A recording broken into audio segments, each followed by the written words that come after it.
今日同大家睇到呢個標題，如果你或者你身邊嘅屋企人平時食完飯容易眼困，手腳成日麻麻地，傷口好耐都唔好，甚至體檢見到個血糖指數掹掹緊，咁你今日真係要留低聽清楚。好多人一聽到血糖高，第一反應就係慘啦，以後乜生果都唔使食，甜嘢要戒晒。特別係我哋香港人平時咁鍾意飲下下午茶、食下糖水，或者放工買2磅生果返屋企做飯後甜品。突然之間話乜都唔食得，人生仲邊有樂趣？但係同大家講個好消息，其實大自然一早已經幫我哋準備咗好多天然降糖藥，只要你識得揀、識得食，生果不但止唔會令你血糖飆升，反而仲可以幫你穩住個血糖，對抗胰島素阻抗。今日我就幫大家搜羅咗15大生果嘅降糖排行榜。呢個排行榜唔係亂咁排，係根據食物嘅升糖指數，即係我哋成日講嘅 GI 值，同埋佢哋對身體胰島素嘅影響來決定。等我哋由第15名開始，一隻一隻數上去睇下，第1名那個超級天然降糖藥到底係邊個？大家記住，當我講到一啲年份或者歲數嘅時候，我會用最地道嘅講法，等大家聽得明明白白。先嚟第15名，其實就係大家夏天最鍾意食嘅西瓜。好多人一聽西瓜咁甜，點可能係降糖生果？冇錯，西瓜嘅 GI 值其實幾高，去到72度左右。如果好似一個80幾歲嘅老人家，佢胰島素分泌已經比較弱，一次過食半個西瓜，血糖真係會衝上雲霄。但係西瓜其實有一個好處，就係佢有豐富嘅瓜氨酸，可以幫助擴張血管。只要你每次只係食1-2件，控制住個份量，其實對身體都有好處。不過因為佢升糖真係快，所以喺我哋今日個排行榜裏面，佢只能夠排喺第15位。跟住落嚟第14名係好受歡迎嘅荔枝。俗語都有話一粒荔枝3把火，但除咗燥熱之外，荔枝嘅糖分真係好高。如果你今年33歲，新陳代謝仲好旺盛，做完運動食幾粒都仲可以應付到。但係如果你已經踏入40-50歲，身體開始有胰島素阻抗，荔枝就要好小心食，因為佢會令血糖短時間內升得好急，所以我哋將佢擺喺第14位。第13名就輪到芒果，菲律賓呂宋芒，台灣愛文芒。邊個香港人唔鍾意？芒果含有好高嘅維他命 A 同 C， 對眼睛同皮膚都好好。但係芒果嘅果糖含量真係不容忽視，一隻大芒果嘅熱量同糖分隨時高過大半碗白飯。如果你平時好少做運動，坐喺辦公室，咁就真係要忍下口，每次食1/3隻就好啦。去到第12名，係好多女仔減肥最鍾意食嘅蕉。蕉其實係一個好得意嘅生果，如果你揀隻生生地帶點青色嘅蕉，佢其實含有好多抗性澱粉，呢種澱粉身體係吸唔到咁多，反而對腸道好，升糖都慢。但如果你放多幾日，放到隻蕉熟透，上面出晒梅花點，咁佢嘅澱粉就會全部轉化為果糖， GI 值會由原本嘅40幾度飆升到60幾度。如果你係一個60幾歲嘅糖尿病患者，見到熟透嘅蕉就真係要避一避啦。第11名係菠蘿，菠蘿入面有豐富嘅菠蘿蛋白酶，可以幫手消化肉類。平時食完大餐食2塊菠蘿，肚皮會舒服好多。不過菠蘿嘅纖維雖然多，但佢嘅水溶性糖分都好高。如果直接切開一整塊咁食，血糖都係會升得比較快。好啦，第10名開始，我哋進入一啲對血糖真正有正面幫助嘅生果啦。第10名就係提子，大家可能又會奇怪，提子咁甜都算降糖生果，其實關鍵喺邊度？關鍵喺個提子皮同埋提子核入面。提子皮含有好豐富嘅白藜蘆醇，呢種係一隻好勁嘅抗氧化劑。有科學研究顯示，白藜蘆醇可以提高我哋細胞對胰島素嘅敏感度。意思即係話，原本你身體嘅胰島素好似一個懶惰嘅汗更，對血糖不聞不問，但白藜蘆醇就可以叫醒呢個汗更，等佢快啲做嘢，將血液入面嘅糖分送入細胞。所以食提子嘅時候，千萬唔好剝皮，要洗乾淨連皮食，而且要揀深色嘅黑提或者紫提，效果先至最好。第9名係木瓜。木瓜除咗可以豐胸調理腸胃之外，其實佢嘅含糖量喺生果界裏面算係偏低。木瓜入面有一種叫木瓜鹼嘅成分，有研究發現佢可以有助穩定血糖，甚至對減輕胰島素阻抗有少少幫助。如果你今年45歲，開始覺得肚腩越來越大，新陳代謝慢咗，每日下晝食1小碗木瓜，絕對好過你走去食件西多士。第8名係一個好普通但好犀利嘅生果，就係橙。好多人鍾意飲橙汁，但喺度要好認真咁同大家講，千萬唔好飲橙汁。一樽純橙汁隨時要用4至5個橙榨出嚟。你榨汁嘅時候，將最寶貴嘅膳食纖維全部唔要，只係留低咗滿滿嘅果糖。你飲一樽橙汁，等於一啖氣將5個橙嘅糖分倒落個胃度，血糖唔爆表先至奇。但如果你係原個橙剝皮咁食，咁就完全唔同。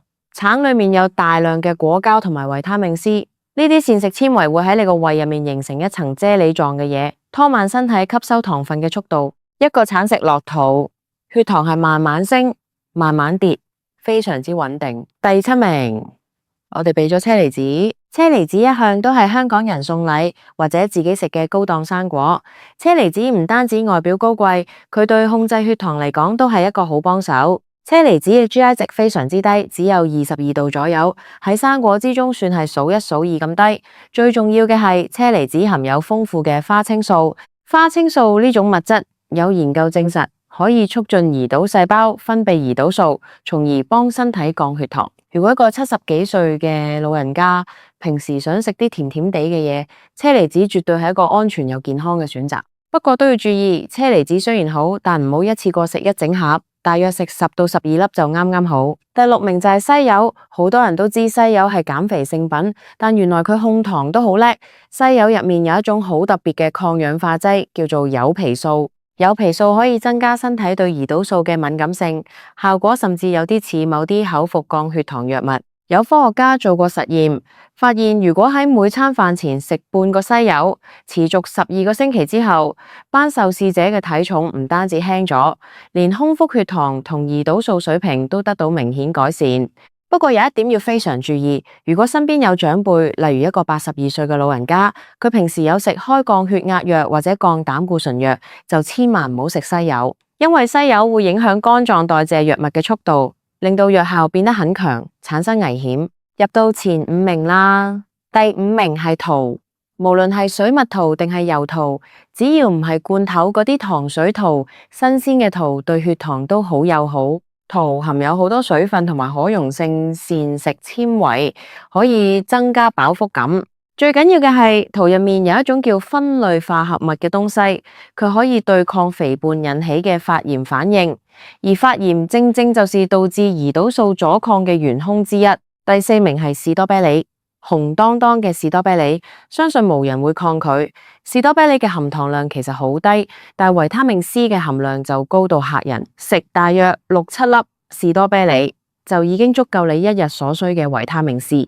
而且士多啤梨入面含有硫化酸同埋花青素，呢啲強烈嘅抗氧化劑可以保護我哋嘅血管，防止因為血糖高而導致嘅血管病變。對於一啲已經有幾十年糖尿病病史、驚緊有併發症嘅老人家嚟講，士多啤梨係一個非常之好嘅零食替代品。即將揭曉前3名，第3名就係藍莓。藍莓被譽為超級食物，真係當之無愧。好多人知藍莓對眼睛好，因為佢有好多花青素。但其實藍莓對控糖嘅功效喺醫學界已經有好多研究證實。藍莓入面嘅活性成分可以改善骨骼肌細胞對葡萄糖嘅攝取，簡單嚟講就是幫你將血入面嘅糖分搬入去你嘅肌肉裏面，變成能量消耗掉，而唔係留喺血液裏面破壞血管。有大型研究追蹤咗班人好多年，發現每個星期食2到3次藍莓嘅人，患上2型糖尿病嘅風險會降低好多。第2名可能大家都估到少少，就係奇異果。奇異果係一個控糖嘅重武器，佢唔單止有超高嘅維他命 C， 最勁嘅地方係佢嘅蘋果果膠同埋膳食纖維。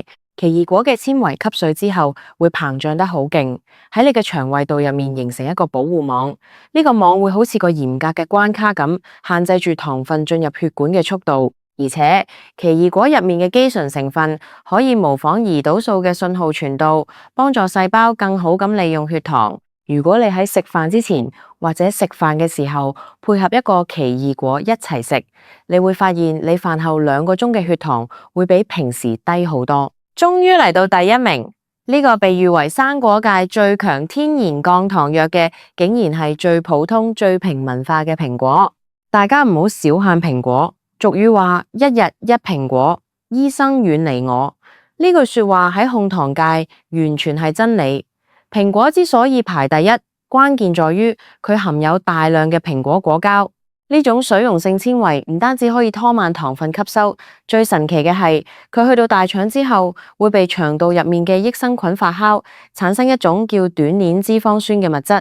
呢種物質可以直接向大腦同埋肝臟發出信號，叫肝臟減少釋放儲存嘅糖分，同時提高全身細胞對胰島素嘅敏感度。而且蘋果皮入面有一種叫根皮苷嘅成分。醫學研究發現，根皮苷可以抑制小腸對葡萄糖嘅吸收，同時促進腎臟排走多餘嘅糖分。呢個機制同而家好最新型、好貴嘅某種降糖藥物嘅原理竟然大同小異。所以蘋果真係名副其實嘅天然降糖藥。食蘋果嘅時候，一樣要記得洗乾淨，連皮食。如果你今年66歲，想好好保護自己個胰臟，每日早上一粒新鮮蘋果，絕對係最便宜、最有效嘅保健方法。講完呢15大生果，大家係咪發現原來血糖高並唔代表要同生果絕交？關鍵就係要揀低 GI、高纖維、高抗氧化物質嘅生果，例如蘋果、奇異果、藍莓、車厘子同士多啤梨呢啲。而食嘅時候都要注意幾個原則：第一，要食新鮮原果生果，絕對唔好打成汁或者食乾生果，因為生果乾嘅糖分濃縮咗，一食就超標。第二，食嘅時間好重要，唔好喺食飽飯之後即刻食，因為你食碗飯已經有好多澱粉，血糖已經升緊，呢個時候再加生果，胰臟就會頂唔順。最好嘅時間係2餐之間，例如下晝3、4點，當作下茶點心咁食。控糖係一場持久戰，無論你今年是28歲嘅年輕人，定係已經88歲嘅老人家，只要我哋明白食物嘅特性，識得運用大自然賜俾我哋嘅天然降糖藥，就可以食得開心，同時又可以將血糖控制得穩穩陣陣、健健康康，享受每一天。